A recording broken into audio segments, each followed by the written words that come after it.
Chapter 2. The Free Spirit. O sancta simplicitatis! In what strange simplification and falsification man lives. One can never cease wondering when once one has got eyes from beholding this marvel. How we have made everything around us clear and free and easy and simple. How we have been able to give our senses a passport to everything superficial. Our thoughts a godlike desire for wanton pranks and wrong inferences. How from the beginning we have contrived to retain our ignorance in order to enjoy an almost inconceivable freedom, thoughtlessness, imprudence, heartiness, and gaiety. In order to enjoy life. And only on this solidified granite-like foundation of ignorance could knowledge rear itself hitherto. The will to knowledge on the foundation of a far more powerful will, the will to ignorance, to the uncertain, to the untrue. Not as its opposite, but as its refinement. It is to be hoped indeed that language, here as elsewhere, will not get over its awkwardness, and that it will continue to talk of opposites where there are only degrees and many refinements of gradation. It is equally to be hoped that the incarnated Tartuffery of morals, which now belongs to our unconquerable flesh and blood, will turn the words round in the mouths of us discerning ones. Here and there we understand it, and laugh at the way in which precisely the best knowledge seeks most to retain us in this simplified, thoroughly artificial, suitably imagined and suitably falsified world. At the way in which, whether it will or not, it loves error because, as living itself, it loves life. After such a cheerful commencement, a serious word would fain be heard. It appeals to the most serious minds. Take care, ye philosophers and friends of knowledge, and beware of martyrdom, of suffering for the truth's sake, even in your own defense. It spoils all the innocence and fine neutrality of your conscience. It makes you headstrong against objections and red rags. It stupefies, animalizes, and brutalizes. When in the struggle with danger, slander, suspicion, expulsion, and even worse consequences of enmity, ye have at last to play your last card as protectors of truth upon earth. As though the truth were such an innocent and incompetent creature as to require protectors. And you of all people, ye knights of the sorrowful countenance, Messrs. Loafers and cobweb spinners of the spirit. Finally, ye know sufficiently well that it cannot be of any consequence if ye just carry your point. Ye know that hitherto no philosopher has carried his point, and that there might be a more laudable truthfulness in every little interrogative mark which you place after your special words and favourite doctrines, and occasionally after yourselves, than in all the solemn pantomime and trumping games before accusers and law courts. Rather go out of the way. Flee into concealment, and have your masks and your ruses that ye may be mistaken for what you are or somewhat feared. And pray, don't forget the garden with golden trellis work, and have people around you who are as a garden, or as music on the waters at eventide when already the day becomes a memory. Choose the good solitude, the free, wanton, lightsome solitude, which also gives you the right still to remain good in any sense whatsoever. How poisonous, how crafty, how bad does every long war make one which cannot be waged openly by means of force? How personal does a long fear make one, a long watching of enemies, of possible enemies? These pariahs of society, these long-pursued, badly persecuted ones, also the compulsory recluses, the Spinozas or Giordano Brunos, always become in the end, even under the most intellectual masquerade, and perhaps without being themselves aware of it, refined vengeance-seekers and poison-brewers. Just lay bare the foundation of Spinoza's ethics and theology, not to speak of the stupidity of moral indignation, which is the unfailing sign in a philosopher that the sense of philosophical humour has left him. The martyrdom of the philosopher, his sacrifice for the sake of truth, forces into the light whatever of the agitator and actor lurks in him. And if one has hitherto contemplated him only with artistic curiosity, with regard to many a philosopher it is easy to understand the dangerous desire to see him also in his deterioration. Deteriorated into a martyr, into a stage and tribune bawler. Only that it is necessary with such a desire to be clear what spectacle one will see in any case. Merely a satiric play, merely an epilogue farce, merely the continued proof that the long, real tragedy is at an end, supposing that every philosophy has been a long tragedy in its origin. Every select man strives instinctively for a citadel and a privacy where he is free from the crowd, the many, the majority, where he may forget men who are the rule, as their exception, exclusive only of the case in which he is pushed straight to such men by a still stronger instinct, as a discerner in the great and exceptional sense. Whoever in intercourse with men does not occasionally glisten in all the green and grey colours of distress, owing to disgust, satiety, sympathy, gloominess, and solitariness, is assuredly not a man of elevated tastes. Supposing, however, that he does not voluntarily take all this burden and disgust upon himself, that he persistently avoids it and remains, as I said, quietly and proudly hidden in his citadel, one thing is then certain. He was not made, he was not predestined for knowledge. For as such he would one day have to say to himself, "The devil take my good taste, but the rule is more interesting than the exception, than myself, the exception." And he would go down, and above all, he would go inside.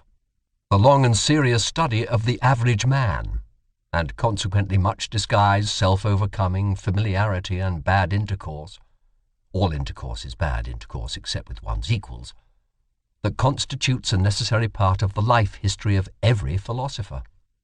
Perhaps the most disagreeable, odious and disappointing part.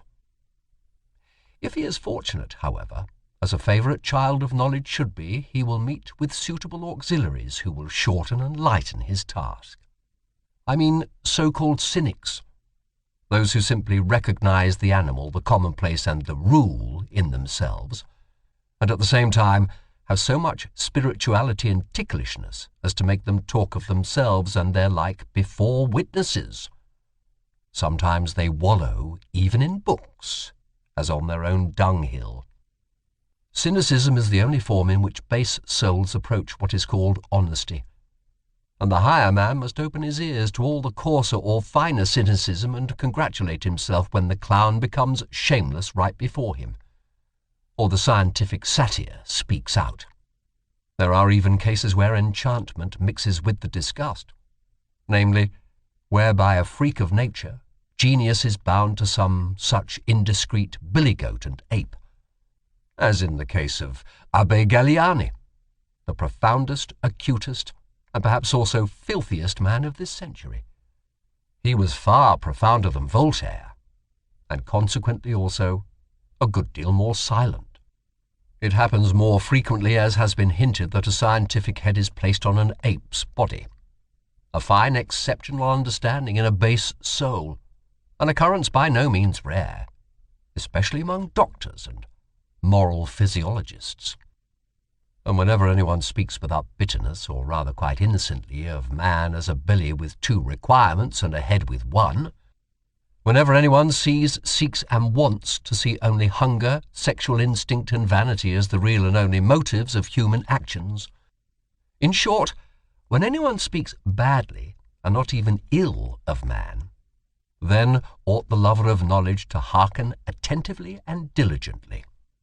He ought, in general, to have an open ear wherever there is talk without indignation. For the indignant man, and he who perpetually tears and lacerates himself with his own teeth, or, in place of himself, the world, God, or society, may indeed, morally speaking, stand higher than the laughing and self-satisfied satyr. But in every other sense, he is the more ordinary, more indifferent, and less instructive case. And no one is such a liar as the indignant man. It is difficult to be understood, especially when one thinks and lives gangasrotagati among those only who think and live otherwise, namely kurmagati, or at best frog-like mandekagati. I do everything to be difficultly understood myself, and one should be heartily grateful for the goodwill to some refinement of interpretation. As regards the good friends, however, who are always too easy-going and think that as friends they have a right to ease, one does well at the very first to grant them a playground and romping place for misunderstanding. One can thus laugh still, or get rid of them altogether, these good friends, and laugh then also. What is most difficult to render from one language into another is the tempo of its style, which has its basis in the character of the race, or to speak more physiologically, in the average tempo of the assimilation of its nutriment. There are honestly meant translations which, as involuntary vulgarizations, are almost falsifications of the original, merely because its lively and merry tempo, which overleaps and obviates all dangers in word and expression, could not also be rendered. A German is almost incapacitated for presto in his language. Consequently also, as may be reasonably inferred, for many of the most delightful and daring nuances of free-spirited thought. And just as the buffoon and satyr are foreign to him in body and conscience, so Aristophanes and Petronius are untranslatable for him. Everything ponderous, viscous, and pompously clumsy, all long-winded and wearying species of style, are developed in profuse variety among Germans. Pardon me for stating the fact that even Goethe's prose, in its mixture of stiffness and elegance, is no exception, as a reflection of the good old time to which it belongs, and as an expression of German taste at a time when there was still a German taste, which was a Rococo taste, immoribus et artibus. Lessing is an exception, owing to his histrionic nature, which understood much and was versed in many things. He who was not the translator of Bayle to no purpose, who took refuge willingly in the shadow of Diderot and Voltaire, and still more willingly among the Roman comedy writers. Lessing loved also free-spiritism in the tempo and flight out of Germany. But how could the German language, even in the prose of Lessing, imitate the tempo of Machiavelli, who in his Principe makes us breathe the dry, fine air of Florence, and cannot help presenting the most serious events in a boisterous allegrissimo, perhaps not without a malicious artistic sense of the contrast he ventures to present. Long, heavy, difficult, dangerous thoughts, and a tempo of the gallop, and of the best, wantonest humour. Finally, who would venture on a German translation of Petronius, who more than any great musician hitherto was a master of presto in invention, ideas, and words? What matter in the end about the swamps of the sick, evil world or the ancient world, when, like him, one has the feet of a wind, the rush, the breath, the emancipating scorn of a wind which makes everything healthy by making everything run?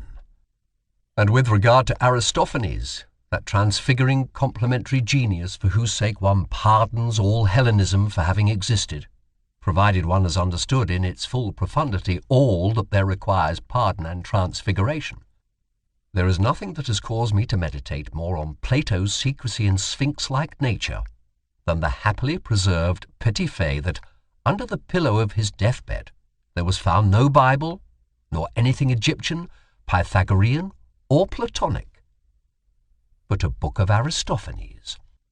How could even Plato have endured life, a Greek life which he repudiated, without an Aristophanes? It is the business of the very few to be independent. It is a privilege of the strong, and whoever attempts it, even with the best right, but without being obliged to do so, proves that he is probably not only strong but also daring beyond measure. He enters into a labyrinth. He multiplies 1,000-fold the dangers which life in itself already brings with it, not the least of which is that no one can see how and where he loses his way, becomes isolated, and is torn piecemeal by some minotaur of conscience. Supposing such a one comes to grief, it is so far from the comprehension of men that they neither feel it nor sympathize with it. And he cannot any longer go back. He cannot even go back again to the sympathy of men. Our deepest insights must and should appear as follies, and under certain circumstances as crimes when they become unauthorizedly to the ears of those who are not disposed and predestined for them.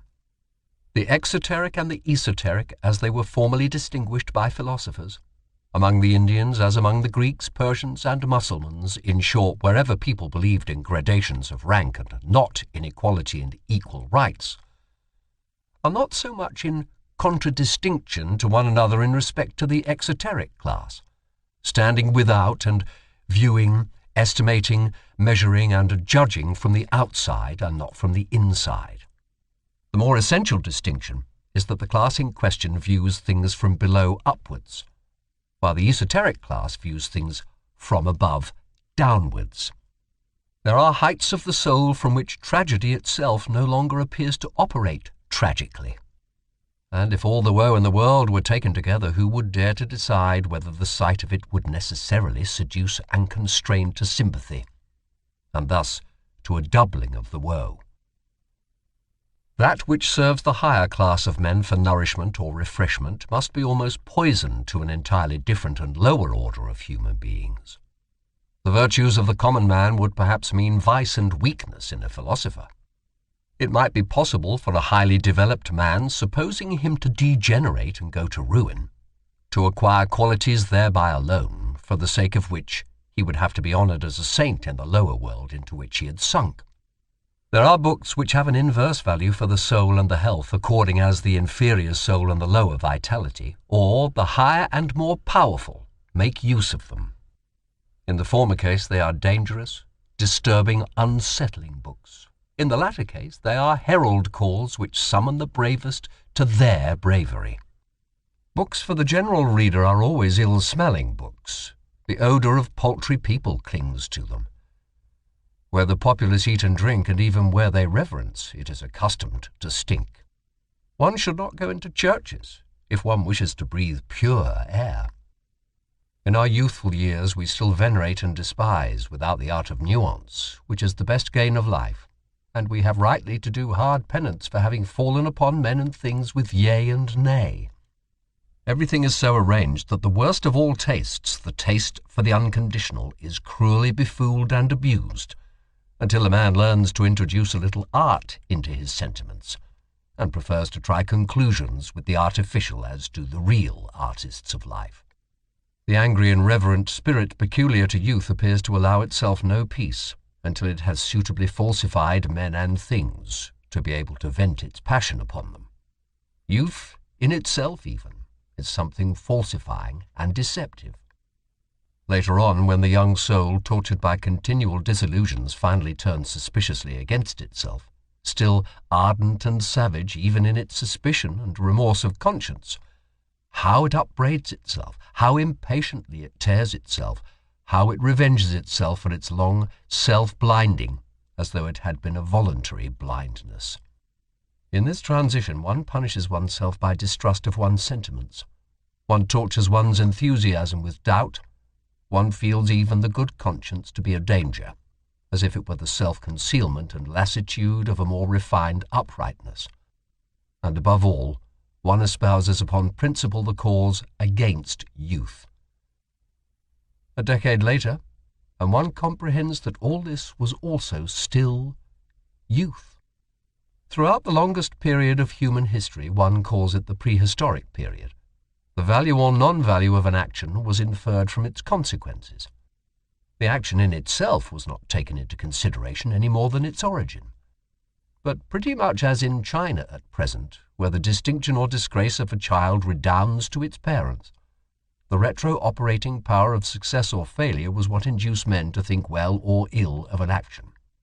Let us call this period the pre-moral period of mankind. The imperative, know thyself, was then still unknown.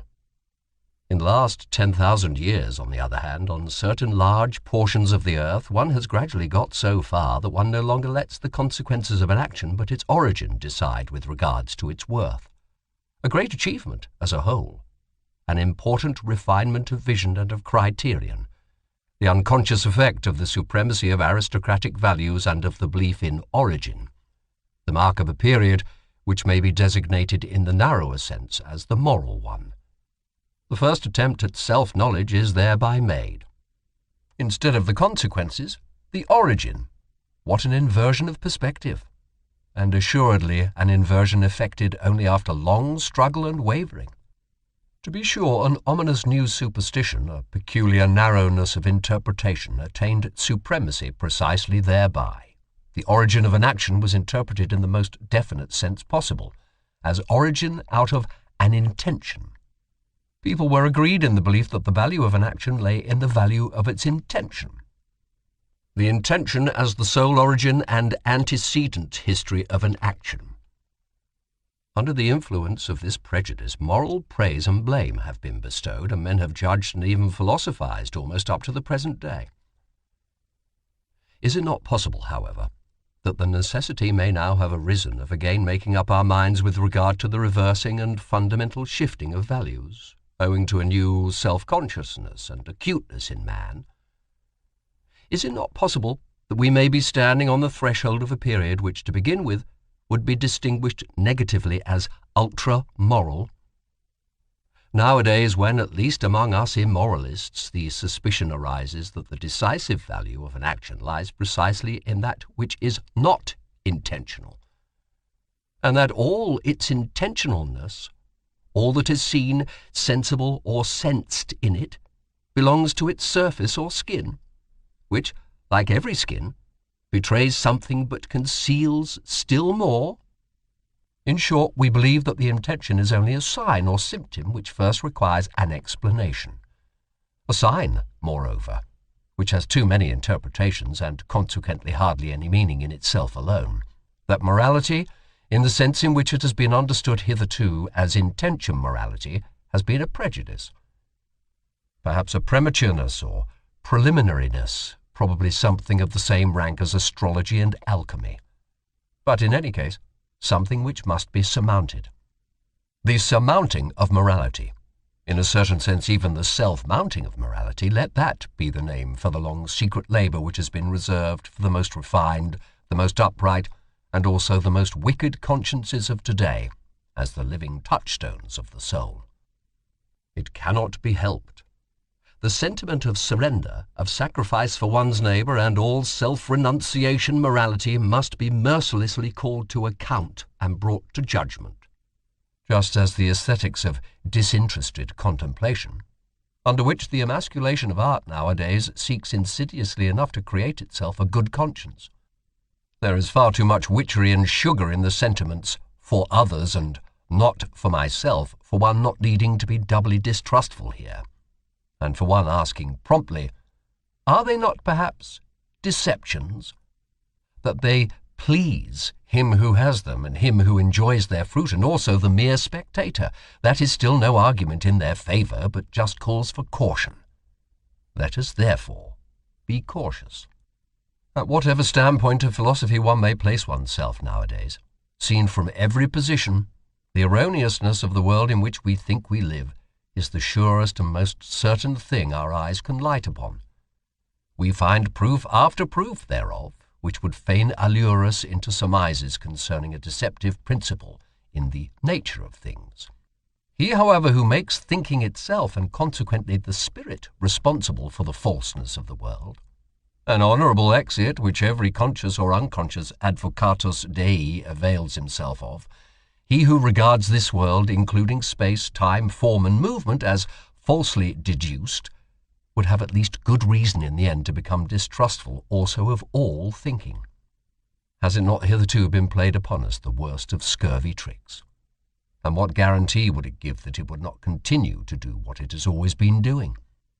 In all seriousness, the innocence of thinkers has something touching and respect-inspiring in it, which even nowadays permits them to wait upon consciousness with the request that it will give them honest answers. For example, whether it be real or not, and why it keeps the outer world so resolutely at a distance, and other questions of the same description. The belief in immediate certainties is a moral naivety which does honour to us philosophers, but we have now to cease being merely moral men. Apart from morality, such belief is a folly which does little honour to us. If in middle-class life an ever-ready distrust is regarded as the sign of a bad character, and consequently as an imprudence, here among us, beyond the middle-class world and its yeas and nays, what should prevent our being imprudent and saying the philosopher has at length a right to bad character? As the being who has hitherto been most befooled on earth, he is now under obligation to distrustfulness, to the wickedest squinting out of every abyss of suspicion. Forgive me the joke of this gloomy grimace and turn of expression, for I myself have long ago learned to think and estimate differently with regard to deceiving and being deceived, and I keep at least a couple of pokes in the ribs ready for the blind rage with which philosophers struggle against being deceived. Why not? It is nothing more than a moral prejudice that truth is worth more than semblance. It is, in fact, the worst proved supposition in the world. So much must be conceded. There could have been no life at all except upon the basis of perspective estimates and semblances. And if, with the virtuous enthusiasm and stupidity of many philosophers, one wished to do away altogether with the seeming world, well, granted that you could do that, at least nothing of your truth would thereby remain. Indeed, what is it that forces us in general to the supposition that there is an essential opposition of true and false? Is it not enough to suppose degrees of seemingness, and, as it were, lighter and darker shades and tones of semblance, different valeurs, as the painters say? Why might not the world which concerns us be a fiction? And to anyone who suggested but to a fiction belongs an originator, might it not be bluntly replied, why? May not this also belong to the fiction? Is it not at length permitted to be a little ironical towards the subject, just as towards the predicate and object? Might not the philosopher elevate himself above faith in grammar? All respect to governesses, but is it not time that philosophy should renounce governess faith? O Voltaire, O humanity, O idiocy! There is something ticklish in the truth, and in the search for the truth. And if man goes about it too humanely, il ne cherche le vrai que pour faire le bien, I wager he finds nothing. Supposing that nothing else is given as real but our world of desires and passions, that we cannot sink or rise to any other reality but just that of our impulses, for thinking is only a relation of these impulses to one another, are we not permitted to make the attempt and to ask the question whether this which is given does not suffice by means of our counterparts for the understanding even of the so-called mechanical or material world? I do not mean as an illusion, a semblance, a representation in the Berkeleyan and Schopenhauerian sense, but as possessing the same degree of reality as our emotions themselves, as a more primitive form of the world of emotions in which everything still lies locked in a mighty unity, which afterwards branches off and develops itself in organic processes, naturally also refines and debilitates, as a kind of instinctive life in which all organic functions, including self-regulation, assimilation, nutrition, secretion, and change of matter, are still synthetically united with one another as a primary form of life? In the end, it is not only permitted to make this attempt, it is commanded by the conscience of logical method. Not to assume several kinds of causality, as long as the attempt to get along with a single one has not been pushed to its furthest extent, to absurdity, if I may be allowed to say so. That is a morality of method which one may not repudiate nowadays. It follows from its definition, as mathematicians say. The question is ultimately whether we really recognize the will as operating, whether we believe in the causality of the will.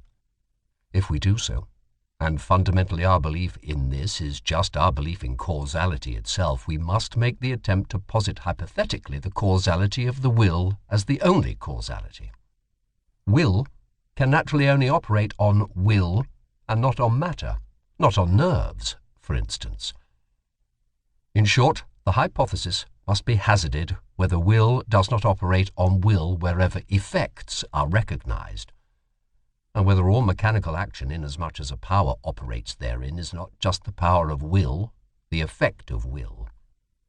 Granted, finally, that we succeeded in explaining our entire instinctive life as the development and ramification of one fundamental form of will, namely, the will to power, as my thesis puts it. Granted that all organic functions could be traced back to this will to power, and that the solution of the problem of generation and nutrition, it is one problem, could also be found therein. One would thus have acquired the right to define all active force unequivocally as will to power. The world seen from within, the world defined and designated according to its intelligible character. It would simply be will to power and nothing else. What? Does not that mean in popular language, God is disproved but not the devil? On the contrary, my friends. And who the devil also compels you to speak popularly. As happened finally in all the enlightenment of modern times with the French Revolution, that terrible farce, quite superfluous when judged close at hand, into which, however, the noble and visionary spectators of all Europe have interpreted from a distance their own indignation and enthusiasm so long and passionately, until the text has disappeared under the interpretation. So a noble posterity might once more misunderstand the whole of the past, and perhaps only thereby make its aspect endurable. Or rather, has not this already happened? Have not we ourselves been that noble posterity? And in so far as we now comprehend this, is it not thereby already past?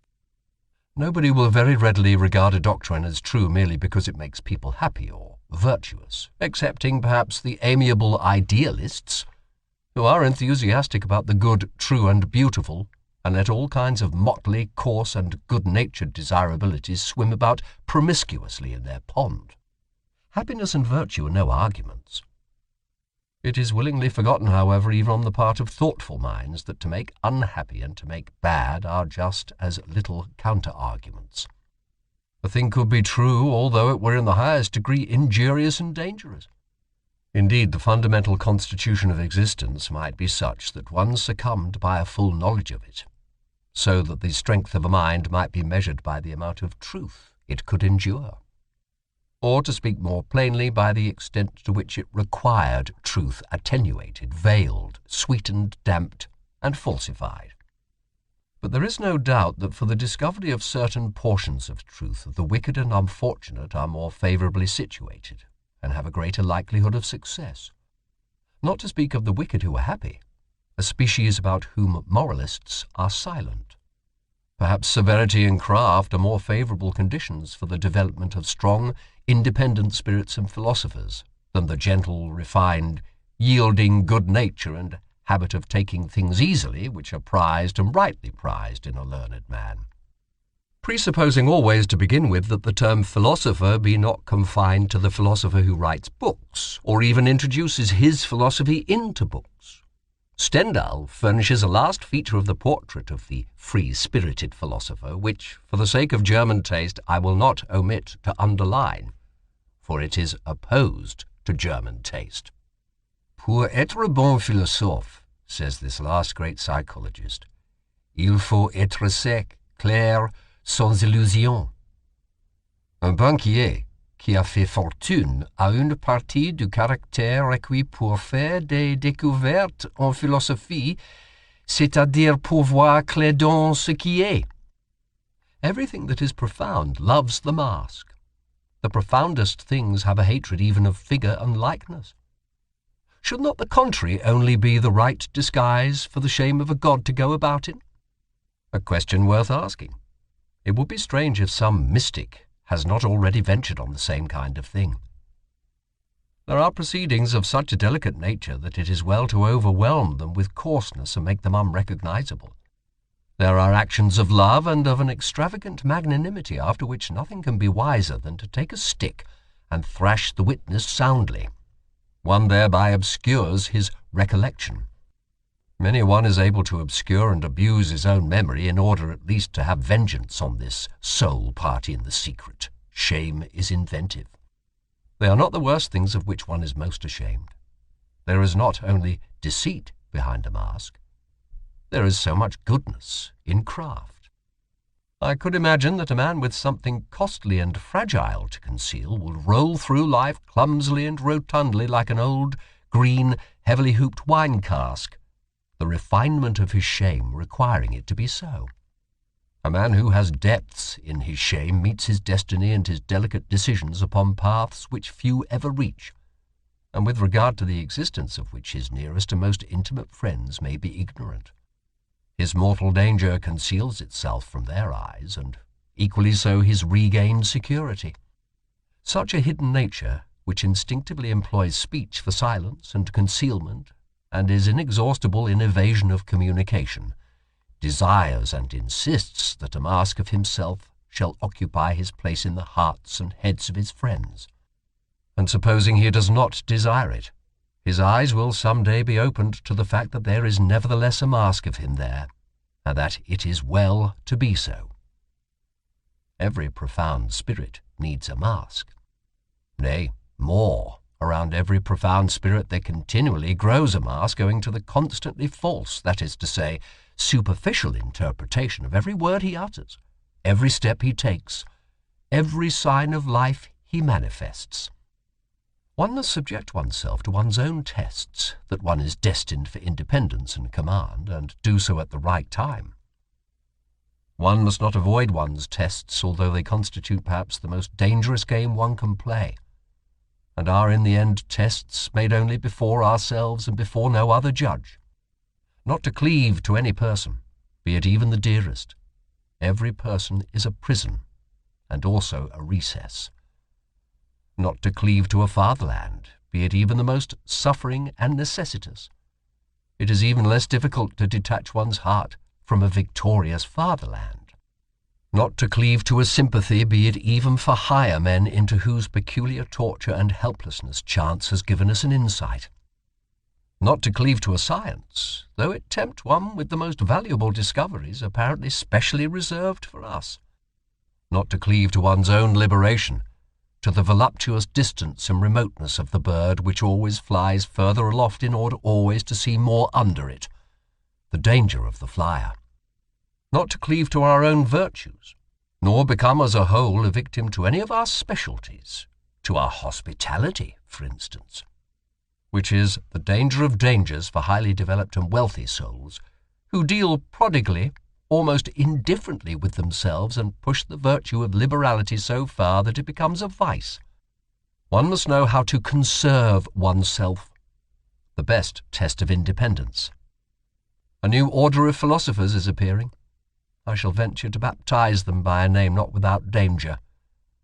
As far as I understand them, as far as they allow themselves to be understood, for it is their nature to wish to remain something of a puzzle, these philosophers of the future might rightly, perhaps also wrongly, claim to be designated as tempters.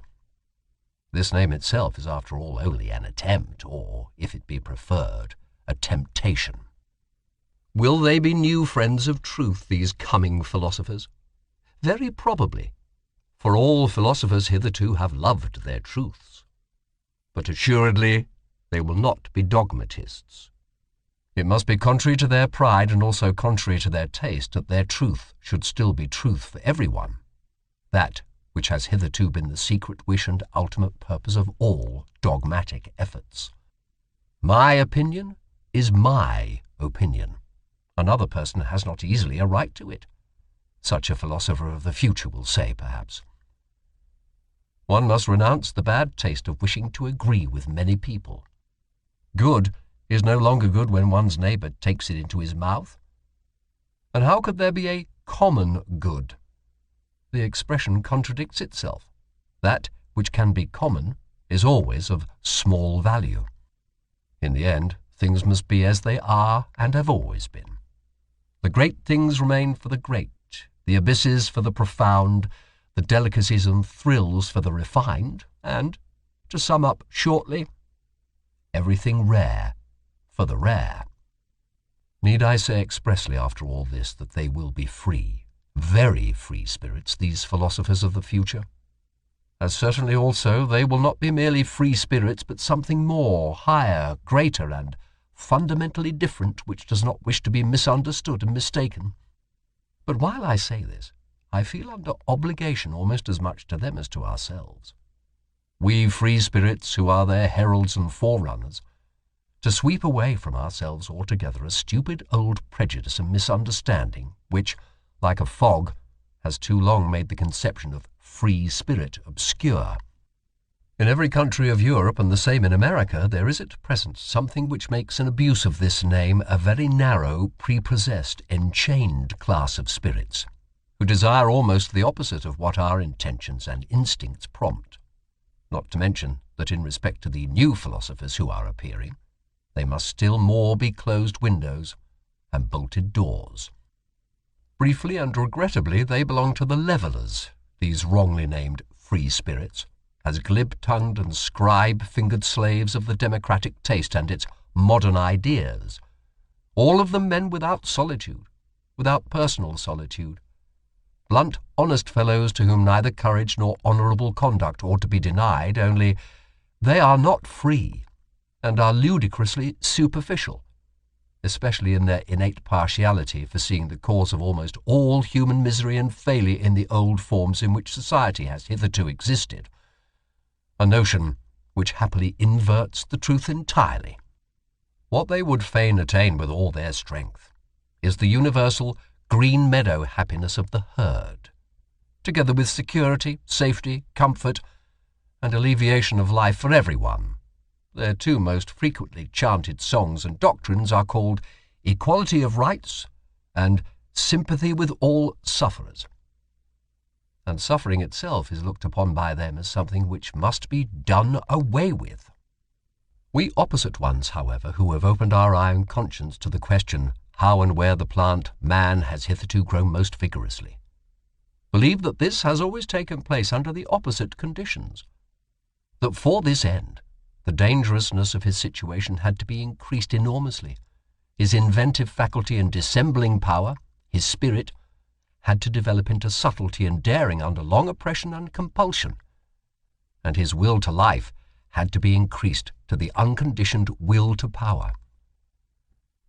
We believe that severity, violence, slavery, danger in the street and in the heart, secrecy, stoicism, tempter's art, and devilry of every kind, that everything wicked, terrible, tyrannical, predatory, and serpentine in man serves as well for the elevation of the human species as its opposite.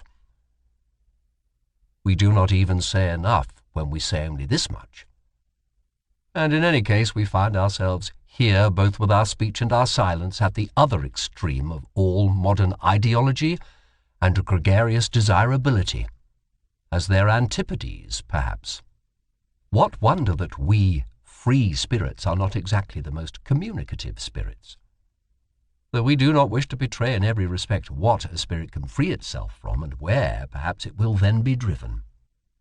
And as to the import of the dangerous formula, beyond good and evil, with which we at least avoid confusion, we are something else than libre penseurs, Liben pensatori, free thinkers, and whatever these honest advocates of modern ideas like to call themselves, having been at home or at least guests in many realms of the spirit, having escaped again and again from the gloomy, agreeable nooks in which preferences and prejudices, youth, origin, the accident of men and books, or even the weariness of travel seemed to confine us, full of malice against the seductions of dependency which he concealed in honours, money, positions, or exaltation of the senses, grateful even for distress and the vicissitudes of illness, because they always free us from some rule and its prejudice, grateful to the god, devil, sheep, and worm in us, inquisitive to a fault,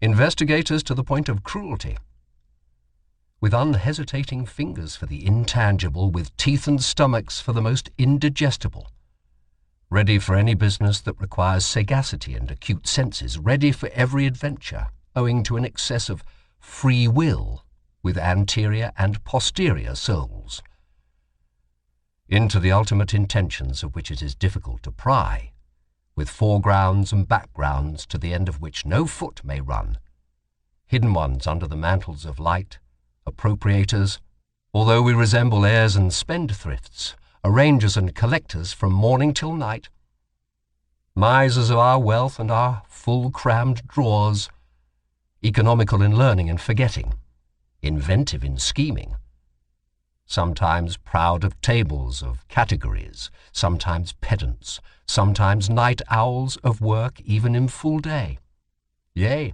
if necessary, even scarecrows.